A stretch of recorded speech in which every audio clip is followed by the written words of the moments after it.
nitazishusha nyavu, lakini kwa neno lako nitazishusha nyavu. Simoni akamjibu, tumefanya kazi ya kuchosha usiku kucha, tusipate hata kitu, lakini kwa neno lako nitazishusha nyavu, lakini kwa neno lako nitazishusha nyavu.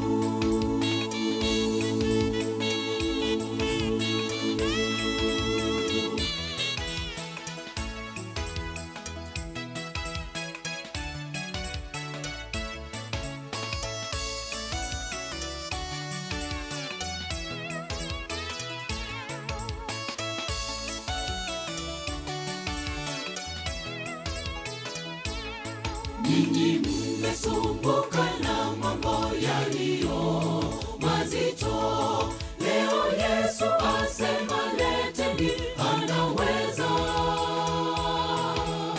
Masumbuko yenu yote leo atatatua, masumbuko yenu yote leo atatatua. Ninyi mmesumbuka na mambo yaliyo mazito, leo Yesu asema leteni, anaweza. Masumbuko yenu yote leo atatatua, masumbuko yenu yote leo atatatua. Simoni akamjibu, tumefanya kazi ya kuchosha usiku kucha, tusipate hata kitu, lakini kwa neno lako nitazishusha nyavu, lakini kwa neno lako nitazishusha nyavu. Simoni akamjibu, tumefanya kazi ya kuchosha usiku kucha, tusipate hata kitu, lakini kwa neno lako nitazishusha nyavu, lakini kwa neno lako nitazishusha nyavu. Simoni akamjibu, tumefanya kazi ya kuchosha usiku kucha, tusipate hata kitu, lakini kwa neno lako nitazishusha nyavu, lakini kwa neno lako nitazishusha nyavu.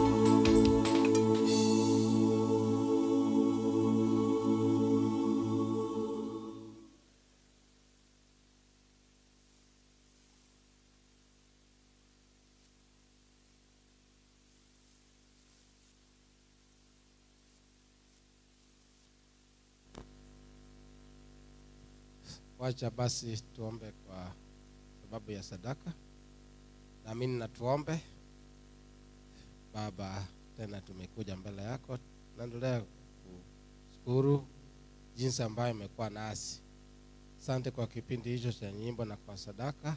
Tunapoingia katika kipindi kingine, Baba, tunaomba uwepo wako kwa nasi, na ni katika jina la Yesu naomba na hata kuamini. Amen. Thank you. Basi kwa wakati huu nataka tulie ili tuweze kupata neno kupitia kwa mchungaji wetu Pastor Nicholas. Wangapi pamoja nami wanamkaribisha ili atupatie neno? Thank you so much. Karibu sana mchungaji.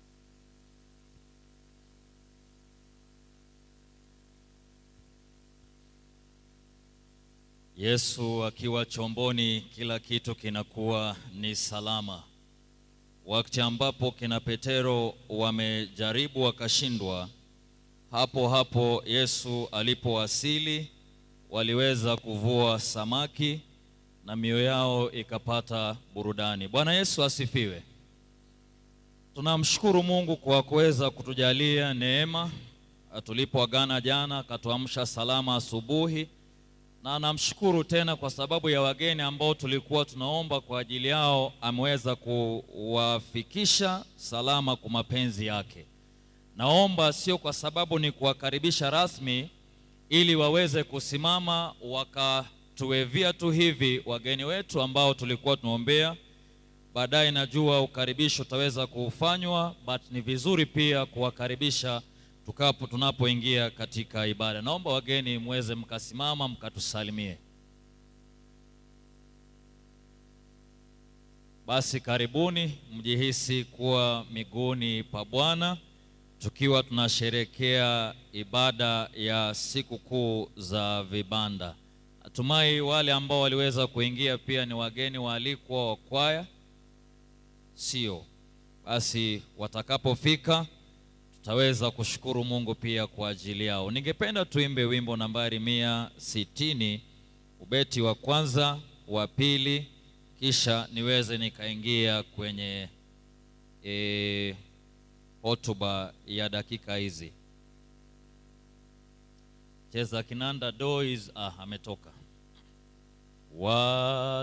Watakatifu kesheni, tuimbe. Watakatifu kesheni, nguvu za mbingu za gonga, washeni taa tayari kwa kurudi kwake Bwana yu aja, Yesu mfalme yu aja, mwenye fahari, Yesu yu aja enzini, karibu Yesu uje. Piga mbiu, tangazeni habari ya ukombozi, ya mponya wa upendo, nayo nguvu ya samaha yu aja, Yesu mfalme yu aja, mwenye fahari, Yesu yu aja enzini, karibu Yesu uje. Baba wetu mwema na mpendwa wetu, kwa mara nyingine tena tunaomba uwepo wako uzungumze pamoja nasi, ukiwa wewe ndiwe mnenaji mkuu. Kwa jina la Yesu tumeomba, amen. Jana tuliweza kuona kwa nini tumefika hapa katika pambano hili, na somo letu kwa sasa linasema tarumbeta ya mwisho kabla ya siku ya mwisho. Tarumbeta ya mwisho kabla ya siku ya mwisho. Tulipoanza kwenye kitabu cha Mwanzo 1, Mwanzo 2 na Mwanzo 3, tukiwa tunajiuliza inakwaje ulimwengu uliumbwa na kila kitu aliyoweza kuumba Bwana Mungu kilikuwa ni chema, inakwaje kwa sasa tumeweza kufika katika pambano ambalo linaendelea. Na tuliweza kuona kwamba nyoka kwa uwerevu wake aliweza kuleta ushawishi mbaya kwa mwanadamu, na baada ya Hawa kushawishika kula tunda, akamshirikisha mmewe Adamu akala tunda, na papo hapo pambano liliweza kuanzia. Lakini tamko la kiunabii linapotolewa na Mungu mwenyewe kwenye Mwanzo 3:15, na katika historia ya Biblia yote tunasoma pambano likiwa linaendelea. Lakini habari njema ni kwamba tunajua mwisho wa story, kwamba mwisho wa story Yesu ndiye anakuwa mshindi. Na Yesu anapokuwa mshindi, wale wanaoisikia sauti yake wanashinda pamoja naye. Utakapokuwa umemkubali Yesu katika pambano hili, wewe unakuwa mshindi kwa sababu uko upande wa yule ambaye anashinda. Na Yesu huyu ameketi na wanafunzi wake kwenye kitabu cha Mathayo 24. Ameshawaeleza mambo mengi, lakini sasa anazungumza na wao. Wanafunzi wanamuuliza Yesu, tuambie ni dalili gani tutakapokuwa tumeona tujue kwamba mwisho umekaribia. Mathayo 24 kisoma 3 inasema, hata alipokuwa ameketi katika mlima wa Mizeituni, wanafunzi wake wakamwendea kwa faragha wakisema, tuambie, mambo hayo yatakuwa lini? Nayo ni nini dalili ya kuja kwako na ya mwisho wa dunia? Akaanza kuwaeleza Yesu akisema, akawaambia, angalieni mtu asiwadanganye. Akaeleza mambo, na anapofika kwenye Mathayo 24:14 anasema mwenyewe Yesu kwamba tena habari njema ya ufalme itahubiriwa katika ulimwengu kote kuwa ushuhuda kwa mataifa yote. Na anamaliza akisema, ndipo ule mwisho utakapokuja. Ni kwamba ili mwisho ufike, ni habari njema ya ufalme lazima ihubiriwe katika mataifa yote ili iwe ushuhuda kwao. Wanafunzi wameketi na Yesu katika mlima wa Mizeituni. Wanapomuuliza haya, Yesu anawaeleza kwamba injili ya ufalme lazima ihubiriwe katika ulimwengu wote. Walitarajia wanafunzi waweze kupata maelezo juu ya matetemeko ya ardhi, juu ya vita, juu ya njaa, juu ya ishara za anga. Na ni kwa sababu walipokuwa wanatarajia haya, wapendwa, sisi ambao tunaishi katika karne hii, tunaishi katika dunia iliyojaa vurugu, tunaishi katika ulimwengu ambao umejaa migogoro, tunaishi katika karne ambapo majeraha ya mioyo haiwezi ukayasema.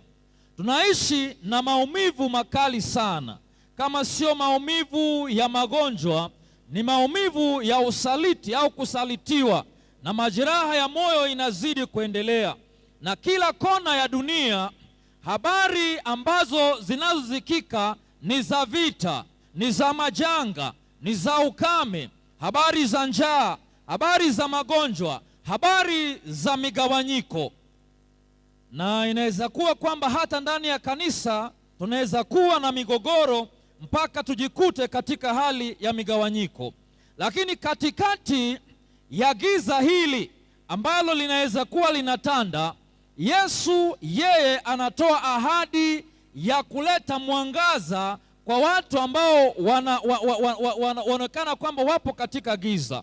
Yesu anawapa ukweli ambao unawashangaza wao. Anawaambia kwamba mwisho wa dunia umefungwa kwa ujumbe, sio kwa maafa. Mwisho wa dunia umefungwa kwa ujumbe, sio kwa migogoro. Mwisho wa dunia umefungwa kwa ujumbe, sio kwa mitetemeko ya ardhi, sio kwa vita, bali mwisho wa dunia umefungwa katika ujumbe. Ndipo yeye anasema injili ya ufalme lazima ihubiriwe katika ulimwengu wote, iweze kuwa ni ushuhuda kwa mataifa, ndipo mwisho uweze kufika.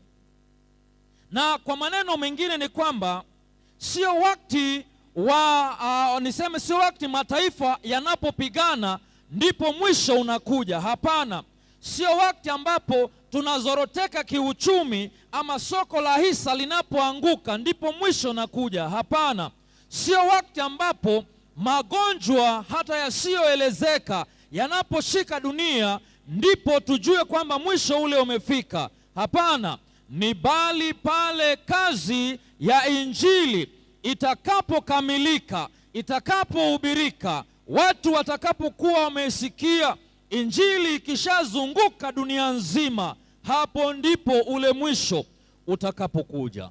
Maana anaposema hii ni aya ambayo ni ya kiunabii, ni aya ya misheni ya kanisa, ni aya ambalo limeweza kubeba tumaini kwa watu wanaomwamini Yesu. Kwa hivyo unaposikia tena habari njema ya ufalme itahubiriwa katika ulimwengu wote kwa ushuhuda kwa mataifa yote, inaendelea ili kila mtu atakapopata nafasi ya kuisikia habari hii, basi hapo ndipo mwisho utaweza kufika. Ni tumaini la vizazi vyote. Kwa nini injili ya ufalme? Yesu anaposema injili ya ufalme, anasema tena habari njema ya ufalme. Ukisoma kwa Kizungu ilisema and this gospel. Yani anaposema this ni kwa sababu kuna injili aina nyingi watu wanahubiri.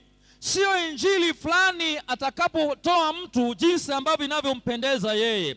Sio injili yako, sio injili yangu, sio injili ya mchungaji wako wa kanisa, sio injili ya wakubwa wa dini, sio injili ya wakubwa wa conference. Hapana, ni injili ambayo ni habari njema ya kweli isiyobadilika ya ufalme.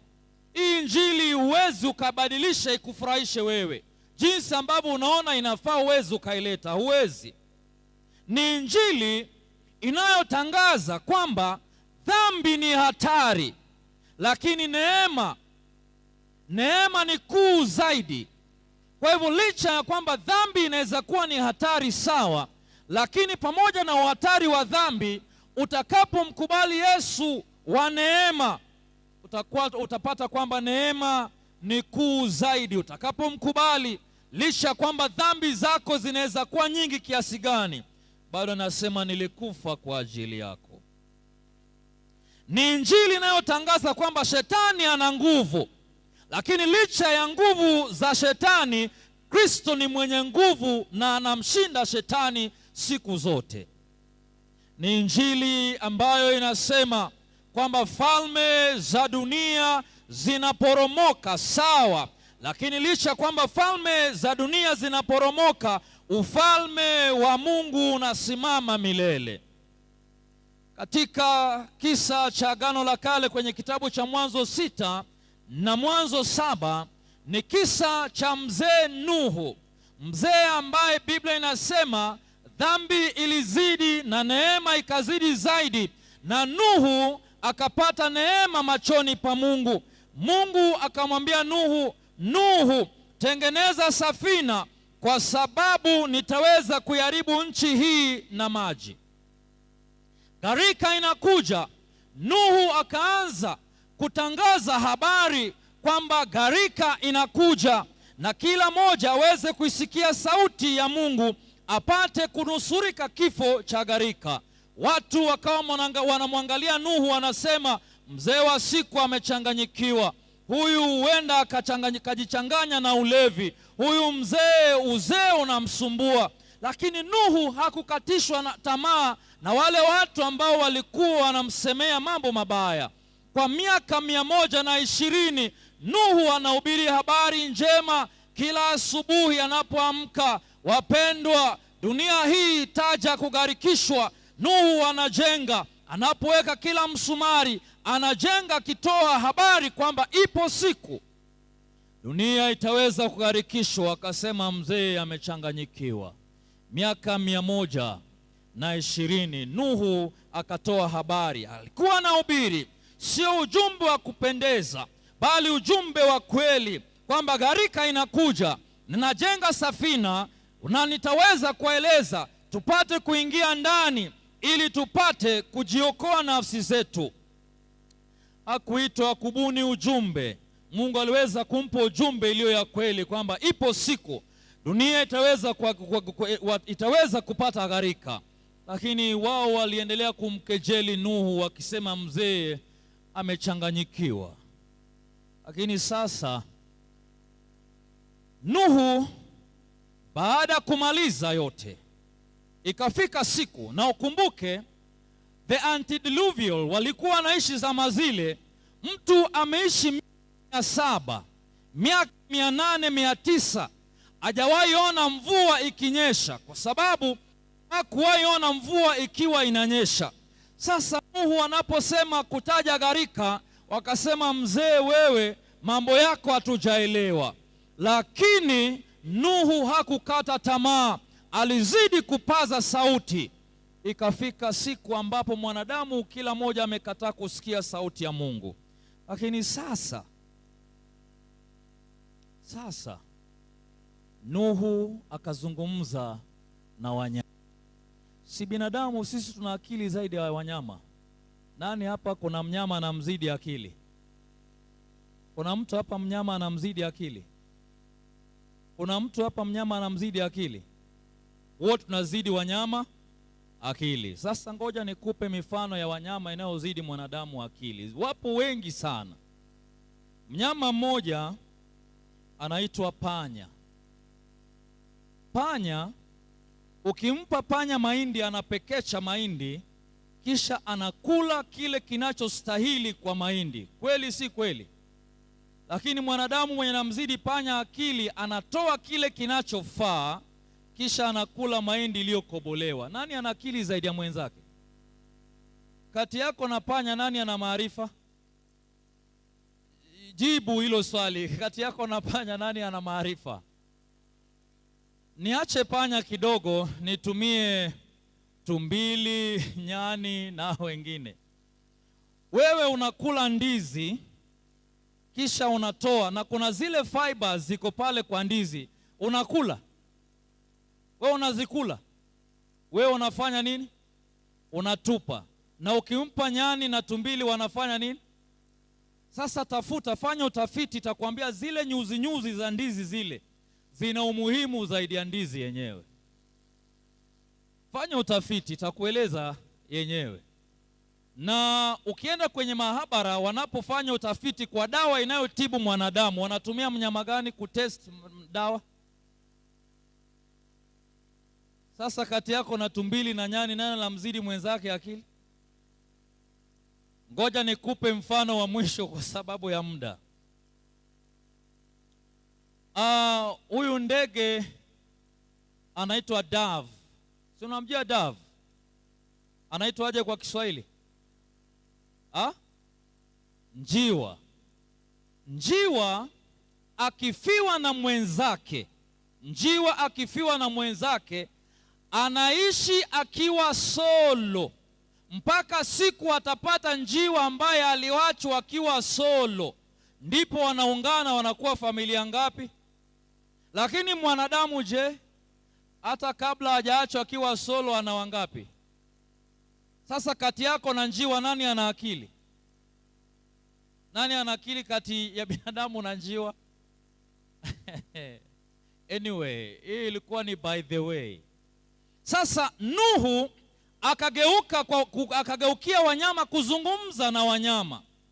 Mwanadamu aliyeumbwa kuweza kuwatawala wanyama, sasa wanyama wamegeuka, wana akili zaidi yao.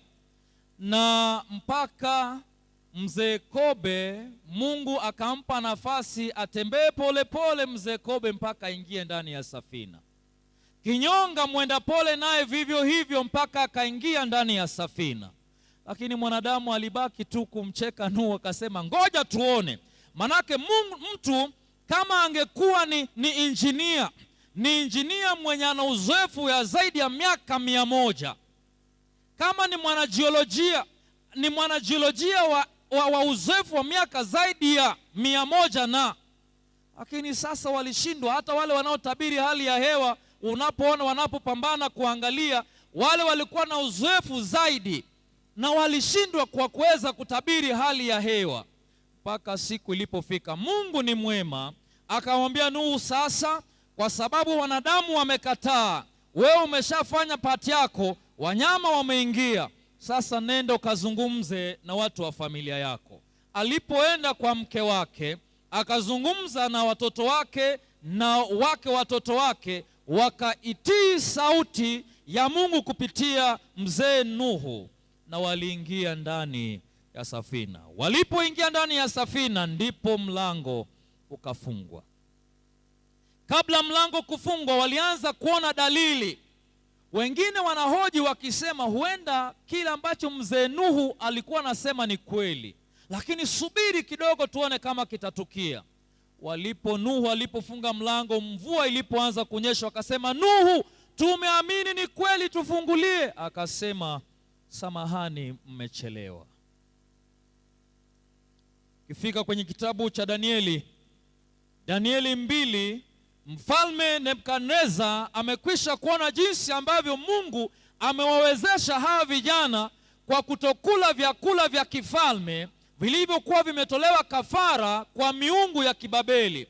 Na Mungu amewawezesha, wako vizuri, hekima wako sawa, afya wako vizuri, mawazo yao yako stadi, na ameweza kuona.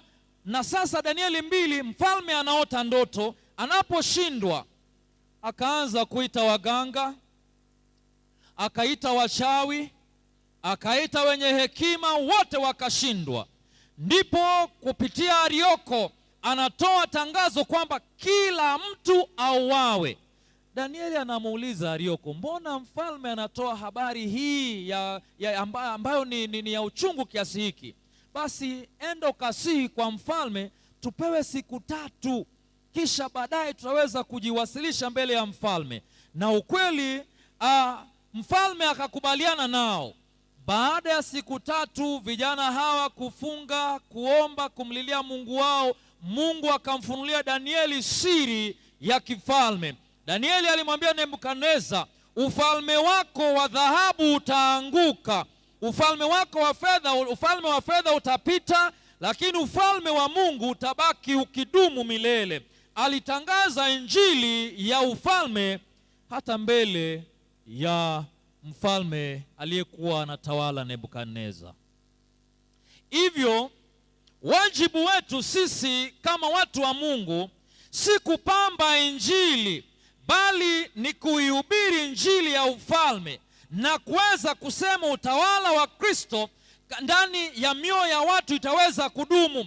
Katika familia inafaa utawala wa Kristo, na katika mataifa unafaa utawala wa Kikristo, kwa sababu Yesu anapotawala mioyo inakuwa salama, familia inakuwa salama, mataifa itakuwa salama, na hata kanisani kunakuwa na usalama.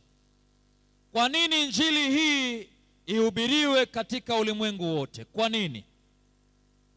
Injili ambapo Yesu anasema sio injili ikihivi hivi tu, labda niseme kwa lugha ya mtaani, sio injili ya kienyeji, sio injili ya kikabila, kwamba sisi ndo dini ilianza kwetu. Kama ilianza kwenu, so what?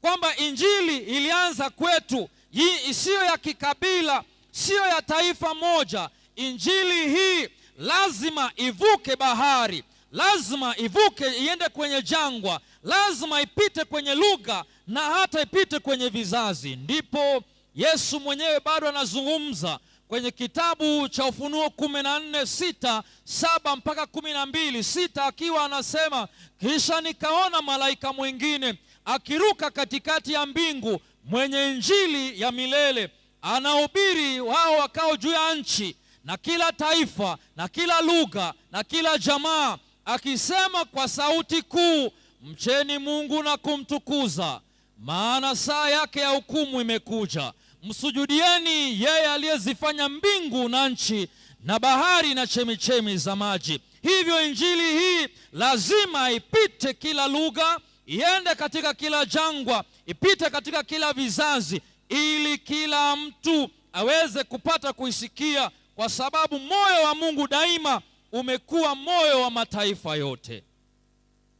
Yusufu alipokuwa Misri, kwenye kitabu cha Mwanzo 41 mpaka 45, Yusufu alipokuwa katika nchi ya Misri, wakati njaa ilipoweza kuafika, mataifa yote walikwenda Misri kwa sababu Yusufu alikuwa amenunua nafaka. Walienda kwa Yusufu kununua nafaka kule Misri, kwa sababu nchi na mataifa mengine wana njaa, lakini kila mtu alienda kwa Yusufu ili apate kununua nafaka. Maana Mungu alimweka mtu mmoja mahali ambapo ni Yusufu pale alipokuwa, ili dunia iweze kupata chakula kwa kupitia kwake. Na ilikuwa ni kivuli cha Yesu, ambaye ndiye mkate wa uzima, anayelisha dunia kupitia injili. wewe ambaye unaweza ukaketi na kusikiliza na ufanye chochote kwa sababu ya Injili, inakupasa ukaihubiri Injili hii ya wokovu. Sulemani Mungu akampatia hekima, na watawala walikuja kutoka mataifa yote. Ukisoma Wafalme wa Kwanza 4:29 hadi 34, watawala walikuja kutoka mataifa yote kusikia hekima Mungu aliweza kumjalia Sulemani. Malkia wa Sheba akasema hivi kwenye kitabu cha Wafalme wa Kwanza 10:9, akasema, na ahimidiwe Bwana Mungu wako. Hivyo na sisi hatujaitwa kuficha nuru, tumeweza kuitwa sisi ili nuru yetu ipate kung'aa kwa mataifa. Wewe umeitwa ili nuru yako ipate kung'aa kwa mataifa. Leo hii Mungu anatumia teknolojia kuweza kufikia watu. Leo hii Mungu anatumia wamishonari kuweza kufikia watu. Leo hii anatumia hata vitabu viko pale nyuma kwa kuweza kufikia watu. Anatumia waumini wa kawaida tu, mimi na wewe, ili dunia iweze kupokea Injili, tupate kupeleka Injili ulimwenguni kote. Injili hii haiwezi kuzuiliwa na mipaka. Hata uweke mipaka kiasi gani, hauwezi ukazuia Injili. Injili hii haiwezi kazuilika kisiasa. Hata ulete siasa kiasi gani, wewe utapita, lakini Injili itabaki ikihubiriwa ulimwenguni kote. Injili hii hauwezi ukazuilika kwa mateso. Hata utese watu kiasi gani, Injili bado itaendelea. Wakati ambapo Yeremia anaandika kitabu chake cha Yeremia na aliyekuwa sekretari wake Baruk, kitabu cha kwanza walipoandika, mfalme akachukua, akararua, akachoma, lakini Mungu bado alisimama na Yeremia akaandika tena, na bado Injili ikapata kuhubiriwa. Hata hiki kitabu cha Biblia walijaribu sana kwa kuweza kuyafifa, kwa kuweza kuyaharibu, lakini mpaka leo bado Injili inaendelea. Uwezi ukaleta siasa kwa Injili, uwezi ukaleta ukabila kwa Injili, uwezi ukaleta pingamizi kwa Injili, hauwezi ukaleta ujuaji na ujeuri kwa Injili, maana Injili inabaki kidumu milele. Lengo la Injili maana yake inasema iwe ushuhuda kwa mataifa yote. Kwa nini iwe ushuhuda kwa mataifa yote? Lengo la Injili sio kwanza idadi, bali ni ushuhuda.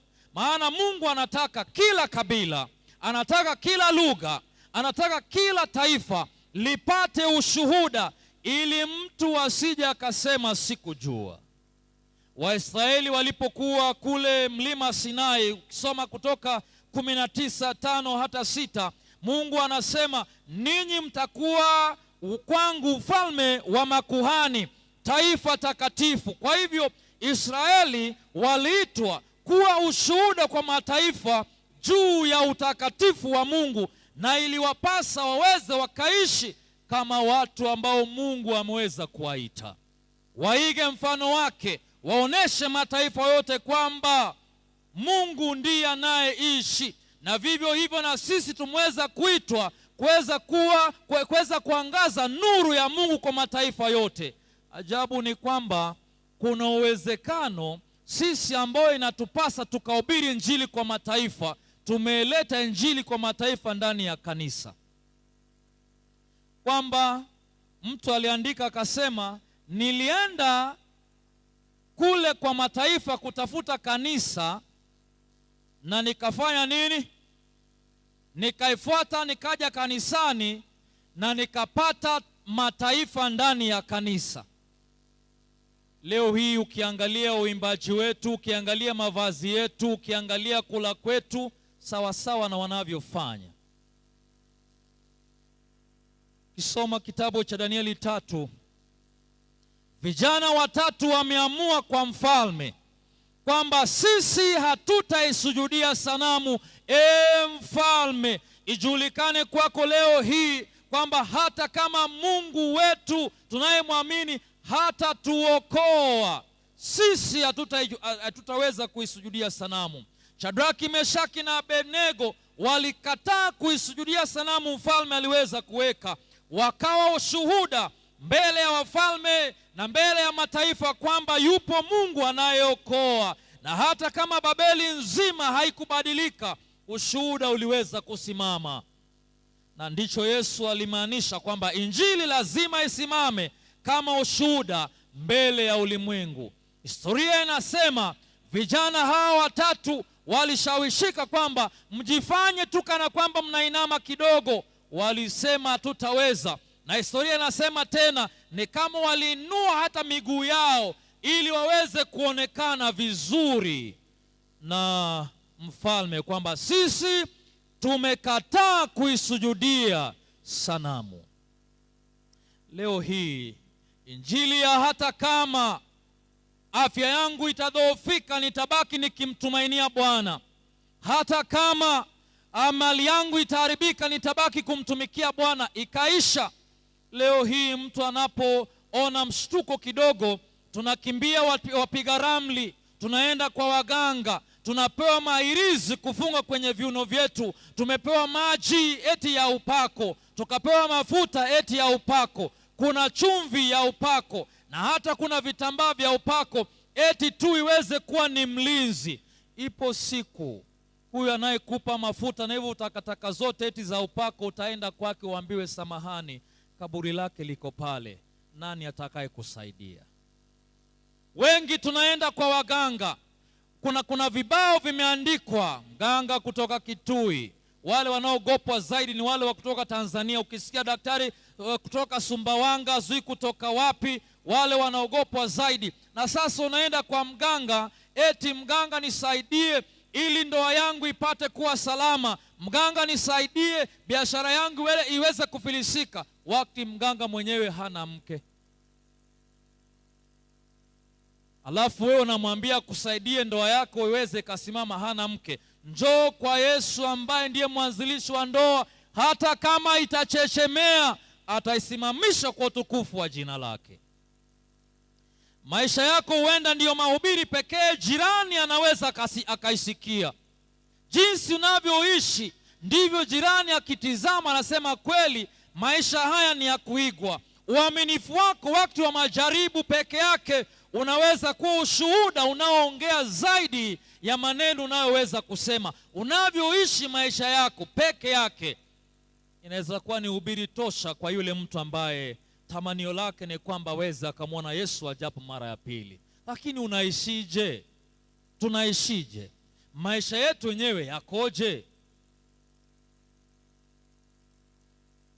Ndipo Yesu akasema, baada ya haya yote anasema ndipo ule mwisho utakuja. Mwisho wa kuja ndiyo kilele cha mwisho. Ina maana lazima kazi imekamilika ndipo mwisho uweze kuja. Yesu anasema kwamba mstari wa mwisho haujawekwa kwa wanasiasa, haujawekwa kwa maafa, umewekwa kwa maendeleo ya injili. Hivyo hata upige siasa mpaka lini, wewe utapita, lakini injili itabaki ikisimama milele. Wengi hata ndani ya kanisa wanasiasa, nichaguliwe katika uongozi fulani ili iweje? Hata msimu huu ni msimu wa siasa ndani ya kanisa, kwa sababu uongozi wa kanisa unabadilika. Unakuta mpaka wachungaji wanapiga siasa ili waweze kuchaguliwa. Utapotea kabisa, lakini injili itabaki kisimama milele. Yesu anasema kwamba injili hii haijawekwa kwa wanasiasa, imewekwa kwa maendeleo ya injili. Maana katika anguko la Yeriko katika kitabu cha Yoshua 6, ukuta haukuanguka siku ya kwanza, ukuta haukuanguka siku ya 6. Ukuta uliweza kuanguka pale walipokamilisha mizunguko 7 na baragumu ulipopigwa, ndipo mwisho ulipokuja. Na maana mwisho ulifuata baada ya ushuhuda kukamilika. Wewe na mimi utakapokuwa tumehubiri injili hii, hapo ndipo mwisho utaweza kufika. Sodoma na Gomora, ukisoma Mwanzo 18 na Mwanzo 19, dhambi zao ziliweza kufika kwa Mungu, na Mungu akaona sasa nitashuka ili niweze nikashuhudia mwenyewe, manake kilio cha Sodoma na Gomora kimeweza kunifikia. Kwa ufupi, Sodoma na Gomora ulikuwa ni mji wa raha, ulikuwa ni mji ambao ulijazwa na vituko vingi, na hii ushoga na usenge ulikuwa umejaza katika miji ya Sodoma na Gomora. Lakini sasa Mungu anaposema nitaenda, Ibrahimu akasihi kwamba je, ukipata watu fulani, je, ukipata watu fulani. Na sasa akafika akazungumza na Lutu, ambia Lutu, twende, wewe zungumza na watu. Lutu akazungumza, akaenda mpaka kwa wakweze, lakini wakweze wakamwona mzee amechanganyikiwa. Mzee amechanganyikiwa. Na hukumu ilikuja baada ya malaika kushuhudia kwamba ukweli wamesikia. Na sasa Nuhu na binti zake na mke wake nao walipoanza kusitasita, wakashikwa mikono na malaika, twende, na masharti ni moja: forward ever, backward never. Hakuna kuangalia nyuma. Lakini kisa cha historia kinasema mke wa Lutu alikuwa anafanya biashara mbaya ya kuweza, alikuwa kama a go between kati ya wanaume na wanaume wale ambao wanatafutana. Ndio manake unaona kule mbele wanapofika, yeye anatizama nyuma kwa raha zile zilizokuwa Sodoma, na before watoke wale malaika wanapoingia wanaenda kwa Lutu. Kisha wanaume wa mji wanakuja wanasema, tumewaona wameingia, toa hao tupate kuwajua. Kwa kuwajua sio kwamba waone sura na waulize majina yao, ili wapate kuweza kufanya na wao kitendo kisicho halali, jinsi ambavyo Mungu aliweza kuumba iweze kuwa. Sasa hata leo hii kanisa inasema ushoga, ukiona shoga ni sawa tu. Ni ukweli, ni sawa, manake pia ni wa Mungu, lakini ushoga ni dhambi mbaya sana. Usenge vivi kitu kibaya, lakini watu wanashamiri. Na ajabu ni kwamba wasomi wa dunia inasema ni sawa. Wacha waendelee kusema sawa. Historia inasema tena, wanaume waliokuwa naishi katika miji ile ya Sodoma na Gomora, baadhi yao walikuwa wameharibiwa nyuma. Akitembea choo inatoka bila break, kwa sababu nilikuwa ni biashara inayoendelea kule Mombasa, ama hata na miji mingine ambayo ipo hata katika Kenya hii. Wanaume sio kwa sababu ya ugonjwa wanatembea na pampers, kwa sababu nyuma wameharibikiwa, na sasa choo inatoka bila break. Alitafuta mwenyewe na akapata. Tuko katika mzunguko wa mwisho wa safari ya mwisho, na injili inafika miisho ya dunia, na hivi karibuni parapanda ya mwisho italia, na itakapopigwa wewe utakuwa upande gani? Kila enzi ya historia iliisha na ushuhuda. Kabla ya gharika, safina ya Nuhu ilikuwa ni shuhuda. Kabla ya Yeriko, parapanda ama ile baragumu ya Israeli ilikuwa ni shuhuda. Kabla ya Sodoma na Gomora, ushuhuda Lutu aliweza kutoa. Na kabla ya mwisho wa dunia, injili kwa mataifa yote lazima tupate kulihubiri. Hatusubiri taarifa za habari kwamba kuna hatari. Tunasubiri kanisa, mimi na wewe, tupate kuhubiri injili hii inayookoa, ili tupate kuikamilisha injili. Swali ni, je, wewe utakuwa sehemu yake au utakuwa sehemu ya visingizio ndani ya kanisa? Ningependa nitoe wito kwa wapendwa. Gari hili ambalo ni la injili lipo na linaendelea. Parapanda linalia duniani kote. Mzunguko wa mwisho karibu umekamilika. Wapendwa katika Kristo, tupo katika wakati ambapo historia ya ulimwengu kidogo tu unafika ukingoni na unafungwa. Yesu Kristo anatamka akisema, kwenye kitabu kile tumesoma ya Mathayo 24:14, tena habari njema ya wokovu. Na ndio maana ameweza kuleta wale wachungaji wote, ameweza kuleta wale wahudumu wote, ili hata mtoto mdogo aandaliwe. Yesu anakuja tena. Sio maneno ya mwanadamu, ni ahadi ya mwana wa Mungu aliweza kutoa mwenyewe. Ni tangazo la kimataifa, ni agizo la kifalme, na pia ni kengele ya mwisho, kwamba mwisho wa mambo yote unakaribia. Lakini Yesu hakusema tu injili, alisema injili ya ufalme. Si injili ya manufaa kwa mtu binafsi, si injili ya jinsi ambavyo mtu anapenda, sio injili ya njoo ukapate mali, bali ni injili ya ufalme wa Mungu, utawala wa milele usiotingishwa. Yaani ni ule utawala unaobaki ukisimama milele. Wapendwa, kama ilivyokuwa kama wakati wa Nuhu kabla ya gharika, kama ilivyokuwa na watu wa Ninawi kabla ya kuangamizwa, kama ilivyokuwa kwa Yusufu alivyokuwa wakati wa njaa, sasa pia tupo katika muda wa rehema, ambapo injili hii inatangazwa si kwa sababu Mungu anataka kuharibu, hapana, bali kwa sababu anataka aokoe.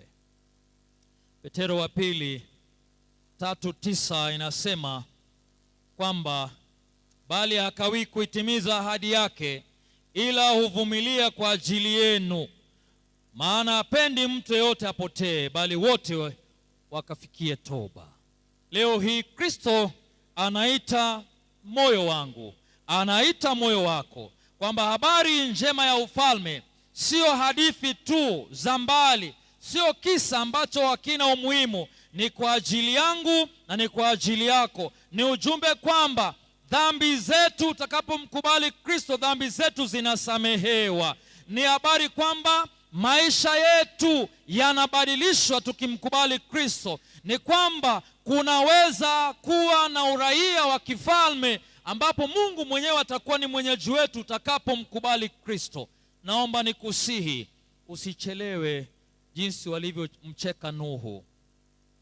Usiweze kubisha walivyobisha wakati ambapo wengine walikuwa na hubiri.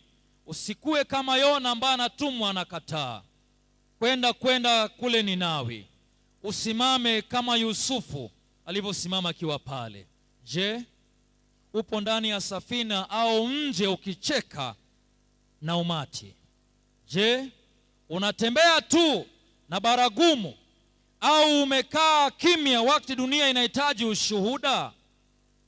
Maana mwisho unakuja, sio kututisha, bali kutuandaa kwa ujio wa ufalme wetu, ufalme wa Mungu. Mungu yule yule aliyetoa onyo kabla ya gharika, aliyesisitiza kabla ya Sodoma na Gomora, anasisitiza hata huku kwetu leo. Nakwambia kwamba kama haujakabidhi maisha yako kwa Yesu, mchana huu ndio wakati wako wa kujikabidhi kwa Yesu.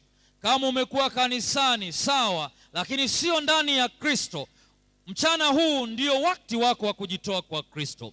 Kama umekuwa kimya, Mungu anapokuita wewe uweze kuwa shahidi, mchana huu ndio wakati wako wa kusema, nipo hapa Bwana, nitume mimi.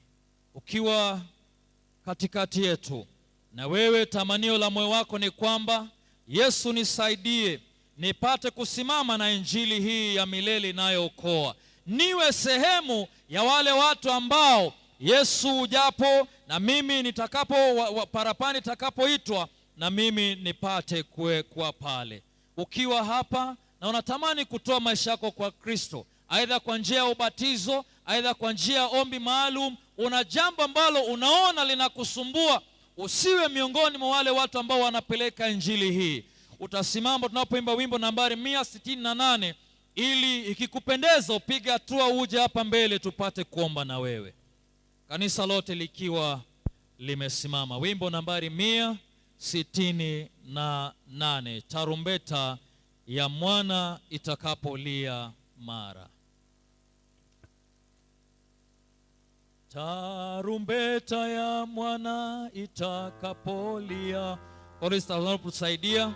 Ukiwa unahitaji kutoa maisha yako kwa Kristo mchana huu, njoo tupate kuomba na wewe.